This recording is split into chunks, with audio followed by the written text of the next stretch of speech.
Good morning, everyone. This is Pinky, the housewife. Oh, it is Wednesday morning. Let me just make sure I'm right. It is Wednesday morning here, September the 18th.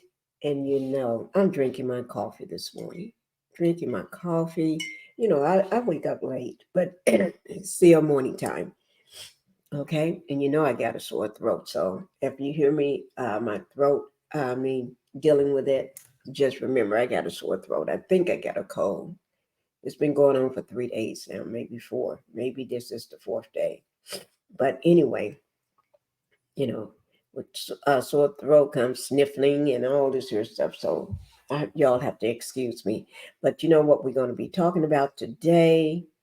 Yes, I have some updates and I got experts weighing in. Yes, I do. But before we get started, everybody in this pink house, I hope you all got your coffee ready or your tea or your hot coffee or however you drink it or whatever you want to drink, your donuts and stuff. I got a banana sitting here that I'm going to work on. You know, I got to because I got all my medicines here because I'm not feeling good at all. But before we get started, let's go over the Pink House rules. And we have to do that. Go ahead and make sure y'all hit the like button. That's the thumbs up button. I need you to do that. That's the only way I'm going to stay in the algorithm. I'm not going to be ashamed to say it. Yes, hit that button because I need it. And then after you do that, do one more thing for me. I need you to go ahead and subscribe to the channel. So if you have not subscribed to my channel before, I need you to go ahead and do that. Just go ahead and subscribe to my channel. All right. And then I'm going to go ahead and thank you for doing both of those things right now so we can go ahead and get on with the matter at hand. Now, let me just put this up just because we're going to be talking about some sensitive topics. The experts are weighing in, and there's some sensitive stuff here for some people. Okay? So let's go ahead and get on to it. We're going to be talking about P. Diddy himself, Mr. Combs. Everything broke so fast and so quickly, started going on, and we got to talk about it. We got to talk about all the updates, all the new information. And we got to have some experts to weigh in on this foolery, because it's exactly what it is, foolery. This man, let me get something so I can get into this banana. Okay, uh, it's just too much. So we got the experts weighing in on this. Like I said, this is some stuff that you don't, I don't expect to hear this. Not right now, but I did. I did. It's all came alive on Monday. Yes, Monday evening. All kind of stuff was popping loose. But let me just say this. So he spent overnight in jail. Yes. Well, should I count overnight? Because he got there on Monday night, Monday evening. So is that? I doubt if he went to sleep. So I'm counting if he went to sleep, and more than likely he probably did go to sleep now, because that's a long time being there. And I know he was expecting to give them his what was that, $50 million for bail, and they said no, I don't want your $50 million. You can keep that. You can keep that. Order in this court. You stand, partner. You're not going nowhere. Bail denied. I know that was a shock. That was a shock to his ego. That was a shock to his brain cells. That was a shock to all of those millions and millions and hundreds of millions this man got. Even the money started shaking. Ooh, Lord. And his lawyer probably didn't know what to do. I bet that lawyer wanted to run up under that desk because he just my saying, just my opinion. That lawyer was probably scared for his life. After they said no, no bond. Mm-mm. He didn't say y'all was fool with him like that. Mm-mm. I'll come in here. I'm telling you, I'm gonna offer y'all 50. I'm gonna put up this $50 million for my bail. And they said no. That was a strong judge to say no to somebody that's not used to hearing the word no. I don't know what to say about that. I know. Whew, Lord, let me just take a sip of this coffee right quick, guys. Okay, what time is it? 11, 11. 11, 11. Oh my God, that's powerful. 11, 11. But anyway, this is day number 3. Monday, Tuesday, Wednesday. Diddy, I don't know what you're gonna do. What you gonna do when they come for you, bad boy, bad boy? I don't know. Y'all know I can't sing, but Diddy, he don't care whether you can sing. He don't care. He gonna make you an artist anyway. He gonna make you a singer anyway. You're gonna be on the top of the charts. So I can say, bad boy, what you gonna do? What you gonna do when they come for you? Well, if he wasn't locked behind bars, I probably would get a deal. But I don't think I want it from Diddy. Because I'm living just fine, Diddy. You can't come in my neighborhood and shut off the lights by every house in the neighborhood. Like you tried to do, what's his name? He he was on making the band or something. He walked away.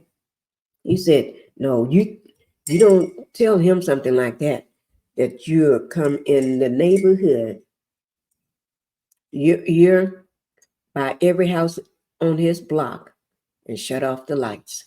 Oh no, that man say that's a threat. You don't tell him no junk like that and think you're gonna get away with it because you playing gangster. He is a real gangster. You was playing a gangster. hmm But you couldn't come in my neighborhood and do that. You can't afford all these houses up in my neighborhood. Talking about you cut off the lights. You go broke. Okay? Yes, I am eating my banana and drinking my coffee, guys. So let me just say this.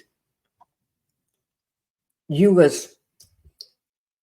got 3 counts. 3 counts. Charges, okay? Racketeering, conspiracy. Yeah. I don't think you're going nowhere with that one. I think that one's gonna keep you in there. I don't think you're going nowhere. Okay? That's why you're still there. Then S, trafficking by force, fraud, or coercion. Oh, that's a big one too. Especially that S, trafficking. You don't supposed to be doing that.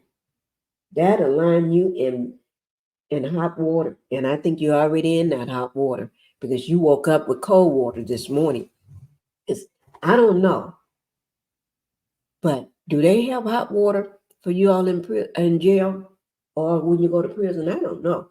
Somebody leave it in the chat in my comments whether you get hot water when you're in jail or prison or wherever I doubt, no, he's not in prison yet, but in jail. But just I want to know. And then transportation, transportation, transporting to engage in what's that? I don't know whether you two want me to say that word. I'm going to put it as that person that walks on the street at night, or a person that gets on their phone and say, I'm on my way to your hotel room. I don't know whether I'm supposed to say that word. Because certain words, they don't want us as YouTubers content creators or bloggers to say certain words. So I don't know, but I'm going to describe it. You have people doing things, performing acts that they didn't consent to, or they couldn't because you got them all high. You got them hooked on drugs. You drugged them up, allegedly. But you drugged them all up. And you threatening, it was threatening.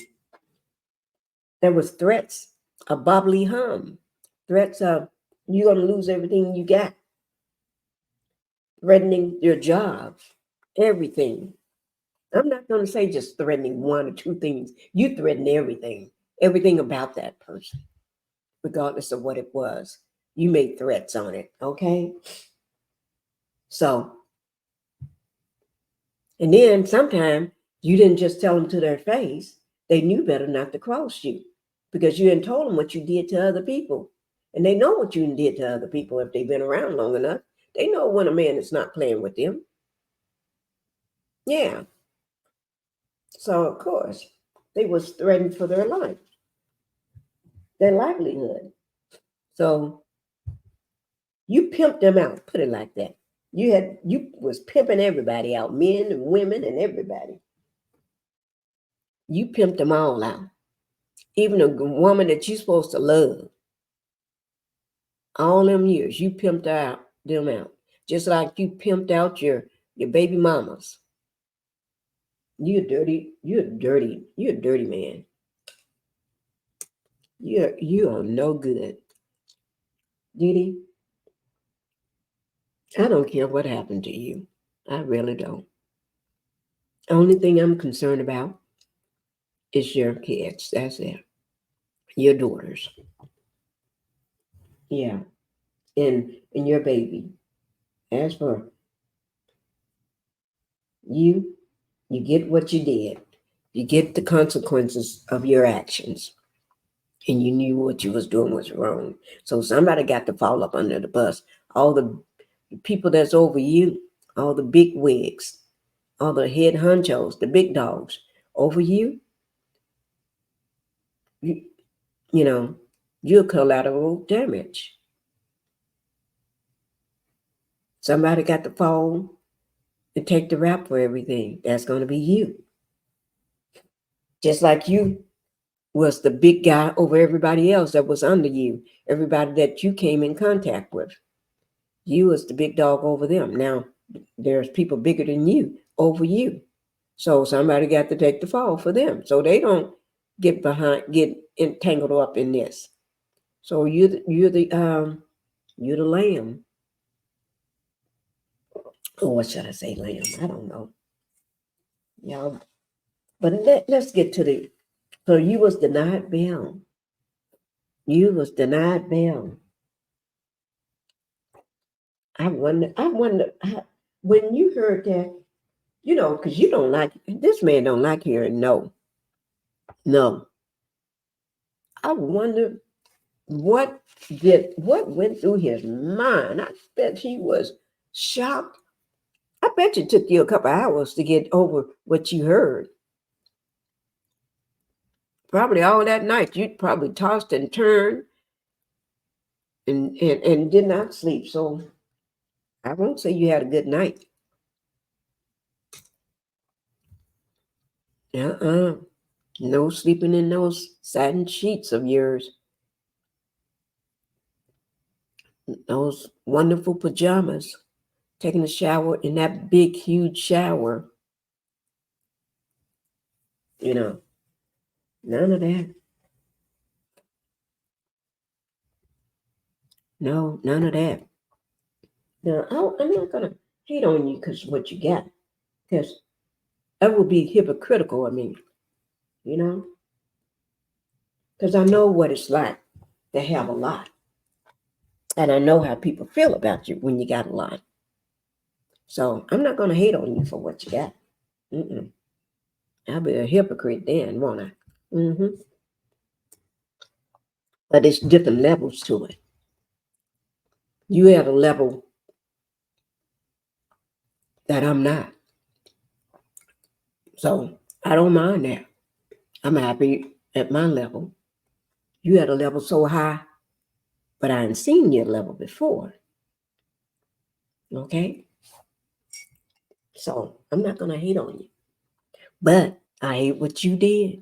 And you're going to suffer the consequences for what you did. All the people that you hurt, all the families that you hurt, everybody that you hurt, everybody allegedly that's not living, should I say. All the people that's unalive, should I say. But I'm not going to get into all that. You did bad. I guess that's why you gotta and wait now. And you was using your companies to facilitate all this. You know that's bad. You was running a what did they call it? Let me look at this. Your company. Let me look at it here. Was the criminal Combs business. Let me see here. See, Diddy, you just got yourself in a whole lot of stuff. And I don't mind though, because it's about time you go down. I'm not saying this. Oh, let me see. You was running all this stuff, doing all this stuff in the name of your company. Let me see. At all times relevant to this indictment, Sean Combs, aka all them names that you got, the defendant engaged in persistent and persuasive patterns of abuse toward women and other individuals. The abuse was at times verbal, emotional, physical, and sex. You. Mm-hmm.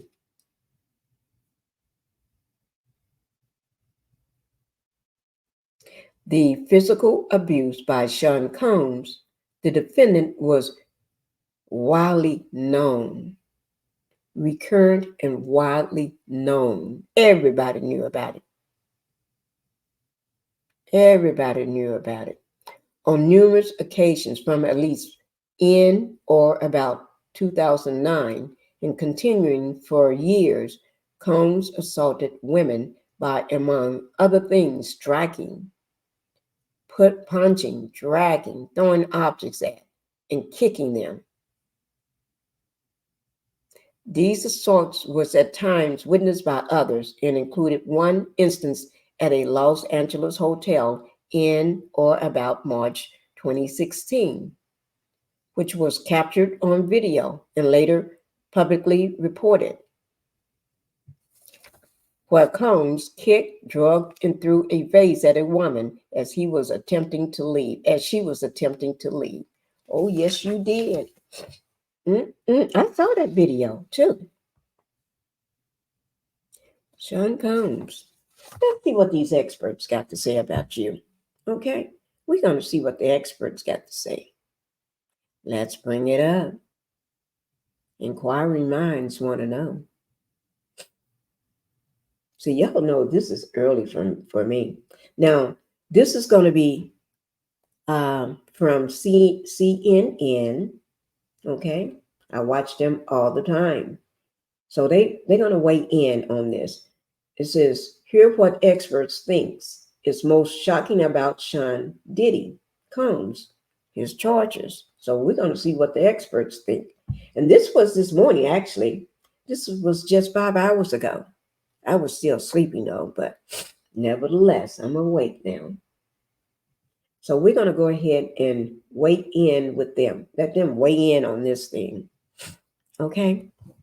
You know I am. And guess what? I can't wait to watch it because I'm still drinking my coffee and eating my banana.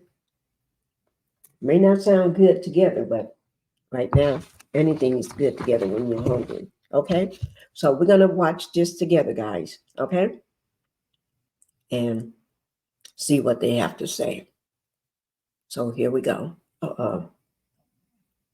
Oh, let me just say this CNN information will be down in my description box below my video. So if you want to go back and watch it, you can. All right, here we go. Let's bring in criminal defense attorney Stacey Schneider. And Stacey, you say today's indictment reads like a mob. So let's bring in criminal defense attorney Stacey Schneider. And Stacey, you say today's indictment reads like a mob indictment. What was most shocking to you of all these allegations? Yeah, the fact, Jake, that the government in this indictment presented evidence alleging that Sean Combs was running a criminal enterprise, and they actually named it in the indictment, the Combs Enterprise. And they said that this enterprise consisted of him as the alleged leader, his employees, assistants, staff, allegedly, that were able to procure women and alleged male sex workers to engage in performances for his own sexual gratification. Where it differs from a mob indictment, it has all the elements of putting together this racketeering allegation of all these moving pieces using resources from his businesses.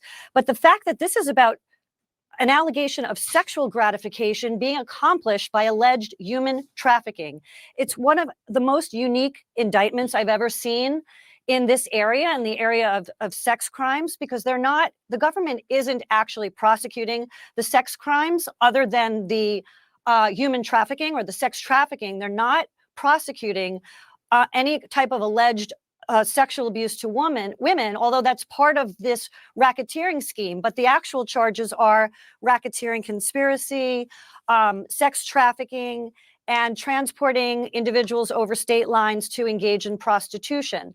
The reasoning around all of this, his alleged motivation as presented in that indictment by the government is for his own personal gratification. And that's just the strangest type of indictment I've ever seen. But I agree with you. This indictment it's very disturbing. The facts presented are out of, a very bad Hollywood story. And a lot of the evidence, alleged evidence that's been gathered in this case was from those two raids that were conducted on his personal homes in Miami and Los Angeles. And the indictment names the things seized that he allegedly made videos of these sexual performances that have been named freak-offs. And there seems to be a ton of evidence allegedly tying this scheme together. So it's an interesting way of prosecuting it, but I understand why they did it that way. So what did you make of what Elizabeth Wagmeister just reported? And obviously, Sean Diddy Combs and his attorneys they're gonna get their day in court. But the idea that the government, in their characterization, does not say that anybody did any of these things non-consensually. What do you make of that? I make of that as being a big flaw already in the government's case, which the defense was quick to point out. Even if he was engaging in this alleged conduct, there was no allegation or no statement in that indictment saying that any of these alleged victims or alleged witnesses willingly participated in some of these acts that people find offensive, that are sound to be offensive. And that's a very important part of the case. What was the consent? But there are enough charges here where outside of what the alleged victims are going to say about how he was using the resources allegedly from his enterprises, his businesses, his well-known Bad Boy Entertainment, his clothing line resources, his liquor line resources. Allegedly, there were funds used from that resources to engage in this alleged prostitution activity across state lines. And that's why it's a federal case, because it's across straight lines. So there are some problems that the defense has brought up originally, but it seems like just from reading this 14-page indictment that there is enough physical evidence to perhaps get a conviction in this case. We shall see. These are allegations. So the Office of the Southern District of New York seems awfully confident about their ability to handle the scope and complexity of the case. But still, why do you think it took them so long for them to go after Combs, considering they allege his crimes have been going on for more than a decade? My theory is that the government had an easy time putting together this final prosecution because of all the civil actions existing against Sean Combs right now.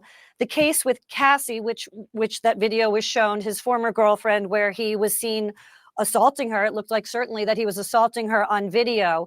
I think the government and investigators were able to accumulate all this easy evidence that was just handed to them from the attorneys who prepared the civil cases that are now pending against him. I think things just started piling up, and eventually Sean Combs got to a place where his luck ran out, and therefore he was indicted and arraigned. We're going to fight this case with everything we have, as is he, and eventually he's going to be shown to be innocent. Music mogul Sean Diddy Combs vowing to fight for Combs after a judge denied the rapper and music mogul bail and ordered him to stay in federal detention until the beginning of his criminal sex crimes trial. Combs faces 3 federal charges: racketeering conspiracy, sex trafficking by force, fraud, or coercion, and transportation to engage in prostitution. Combs has pleaded not guilty to those charges. In an unsealed indictment, prosecutors allege Combs, quote, abused, threatened, and coerced women and others around him to fulfill his sexual desires, protect his reputation, and conceal his conduct, unquote. It goes on to say, quote, on numerous occasions from at least in or about 2009 and continuing for years, Combs assaulted women, among other things, striking, punching, dragging, throwing objects at, and kicking them, unquote. Combs has been for years a celebrated artist. His work is credited with growing the hip hop genre and cultivating top artists such as Christopher Wallace, better known as Notorious B.I.G. And now Combs is obviously a criminal defendant. CNN's Ellie Honig, who used to work as a prosecutor for the U.S. Attorney's Office in the Southern District of New York, joins us now. Ellie, as he was leaving court for the day, Combs' attorney said they're appealing the decision on bail. How likely is that appeal to succeed? Right, Jake. So people understand what happened. The judge who made the decision today was a magistrate judge. That is essentially a judge who handles ministerial tasks, initial appearances. Tomorrow, the defense will take the case to the district judge. That's the judge who will handle this case all the way through trial. If I had to guess, I would say the district judge will agree with the magistrate judge and keep Sean Combs locked up. First of all, the law says that when a person's facing the charges Sean Combs is facing, the presumption is that he gets locked up pending trial. So the field is automatically tilted in the prosecution's favor. He is looking at a minimum of 15 years behind bars if he's convicted. The prosecutors argue that. And finally, prosecutors argued intensely that Sean Combs is engaged in constant obstruction of justice, intimidating witnesses, bribing witnesses, and that usually strikes a chord with judges when they're considering bail. What do you make of the charges and the indictment? Does it seem solid to you? One of the responses from Sean Combs' defense team seemed to be they don't have anybody who alleges that they did anything non-consensual.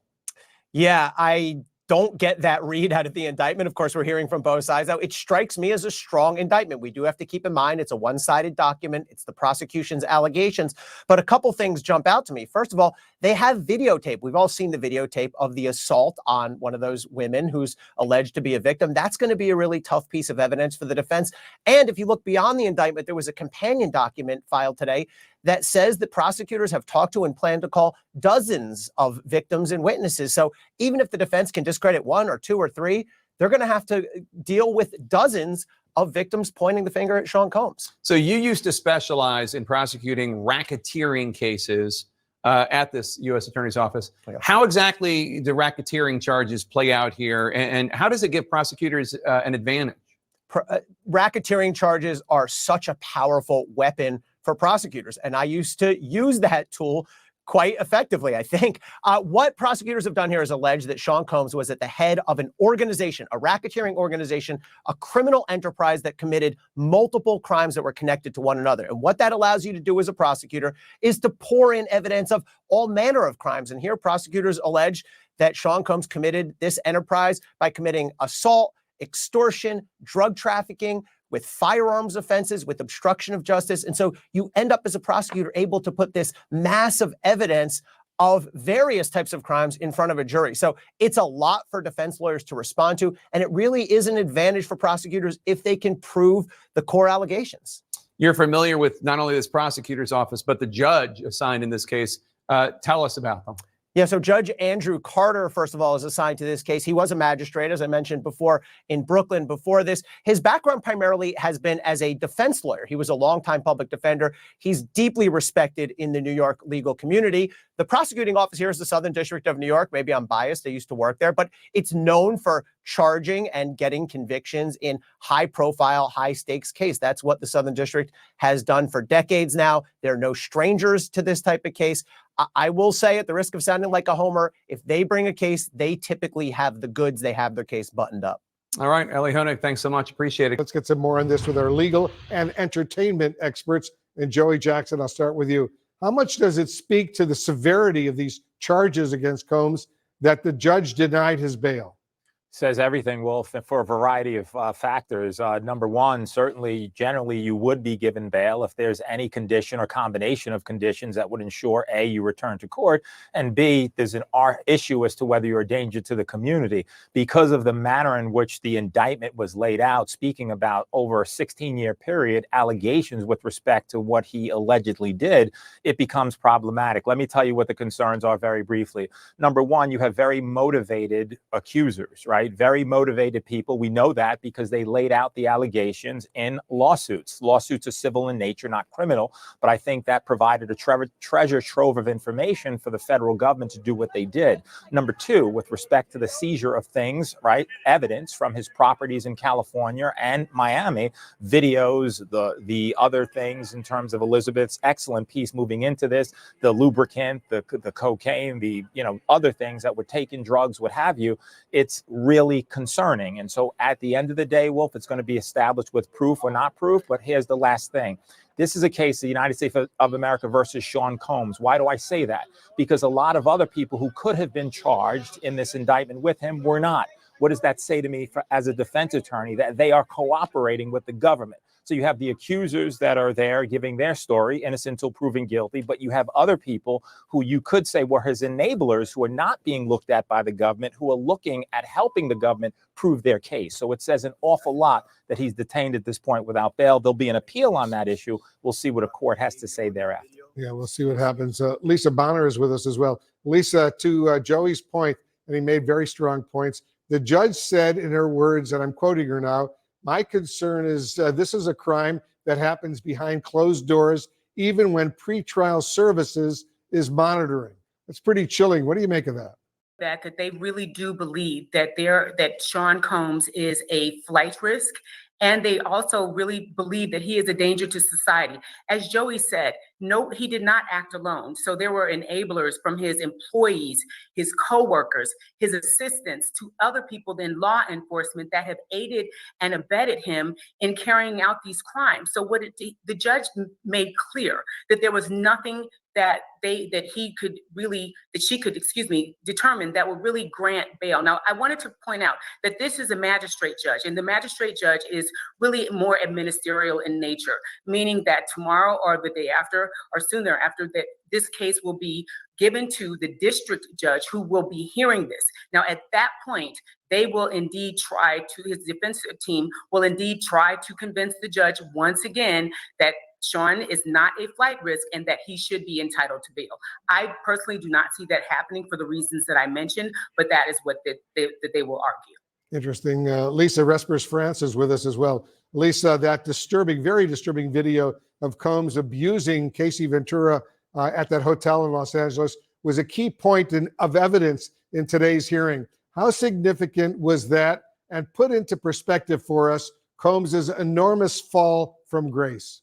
It was very significant because up until that point, people were saying that Cassie Ventura and other people who were accusing him were lying and just going for a big payday. But here we see with our own eyes actually what happened and that her allegations were true.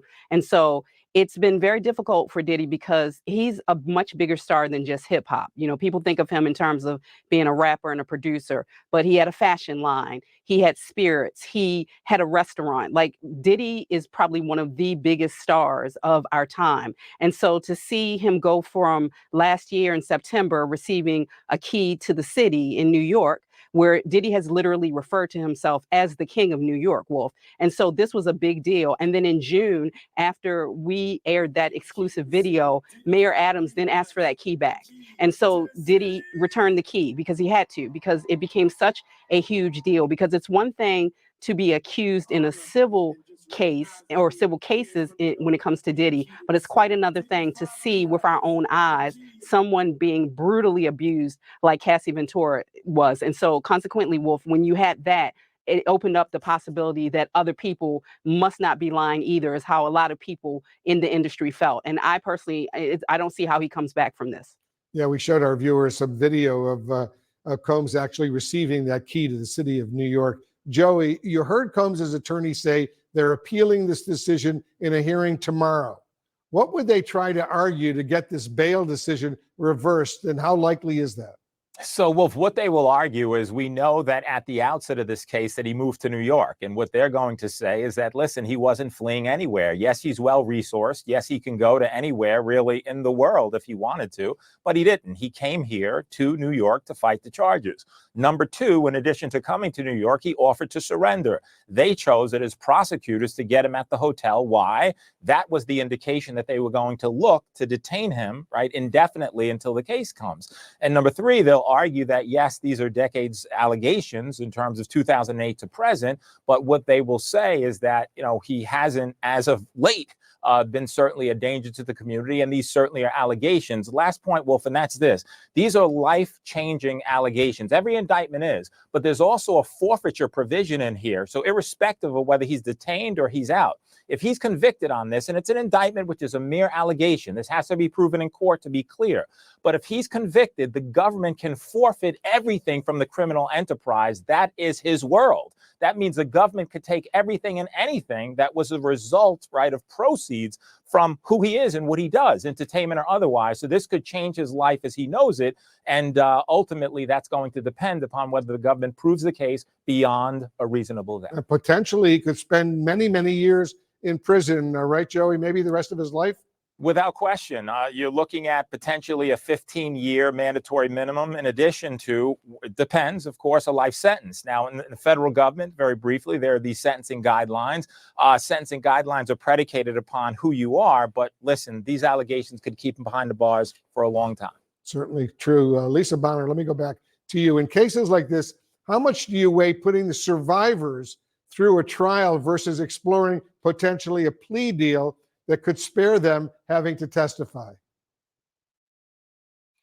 Well, I don't perceive them really accepting a plea. At this point, there is so much evidence that is levied against him, and the indictment is very strong. It is specific, it is laid out in detail, and it is very extensive. And so when you look at that and you look at the vehement denials that Sean has given over the course of this past year, and it wasn't until the video evidence came out with Cassie Ventura, where he was seen brutally beating her, kicking her, dragging her by the hair, throwing a vase at her. And so at this point, really, he was really denying all of that. So I don't really foresee that changing. He had an opportunity at some point. He knew this was coming. He still was trying to negotiate a surrender versus a plea. So I really don't think that they're going to be inclined to offer a plea, or will Sean be inclined to offer or accept one? So I do see this playing out in court, very similar to what R. Kelly did. And that was tried over just across the bridge at the Eastern District of New York.